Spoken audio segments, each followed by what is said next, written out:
ഒരു പുരുഷനാണെങ്കിലും ഒരു സ്ത്രീ ആണെങ്കിലും ഒരു പ്രായം കഴിഞ്ഞാൽ വിവാഹത്തിലേക്ക് പോകണമെന്ന് പൊതുവെയുള്ള അറിവാണ്. അപ്പം നമ്മൾ ചോദിക്കുമ്പോൾ കല്യാണം കഴിച്ചാന്നോ, മോനെ നീ വിവാഹം കഴിച്ചാന്നോ? അതുപോലെ രക്ഷിക്കപ്പെട്ടവർ ചോദിക്കുന്ന ഒരു ചോദ്യമാണ്, താങ്കൾ രക്ഷിക്കപ്പെട്ടതാണ്. അപ്പം രക്ഷിക്കപ്പെടുക എന്ന് പറഞ്ഞു കഴിഞ്ഞാൽ മനുഷ്യന് ഏറ്റവും ആവശ്യമുള്ള കാര്യമാണ് രക്ഷിക്കപ്പെടുക എന്നൊരു കാര്യം. അപ്പോൾ എങ്ങനെ നമ്മൾ രക്ഷിക്കപ്പെടാൻ പറ്റും? നമ്മൾ ഭൂമിയിൽ ജനിച്ചപ്പോൾ ദൈവമുള്ളവരായിട്ടാണോ ജനിച്ചത്? ഇതൊക്കെ നമ്മൾ മുമ്പേ സൂചിപ്പിച്ചു, ഒന്നുകൂടെ നമുക്ക് ധ്യാനിക്കാം. അപ്പം നമ്മൾ ജനിച്ചപ്പോൾ ദൈവത്തിന്റെ മക്കളായിട്ടാണോ ജനിച്ചത്? അല്ല.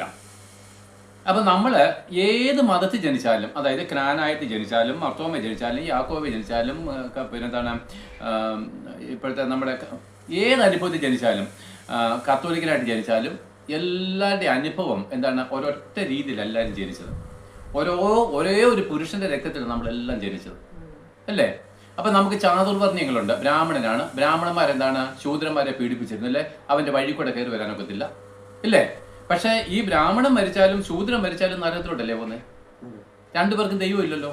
അപ്പൊ ഇതെല്ലാം സാത്താൻ മനുഷ്യനുണ്ടാക്കിയതല്ല, ഈ മതം മനുഷ്യനുണ്ടാക്കിയതല്ല, ദൈവം ഉണ്ടാക്കിയതുമല്ല. പിന്നെ ആരാ ഇതുണ്ടാക്കിയത്? മതം ഉണ്ടാക്കിയത് സാത്താനാ.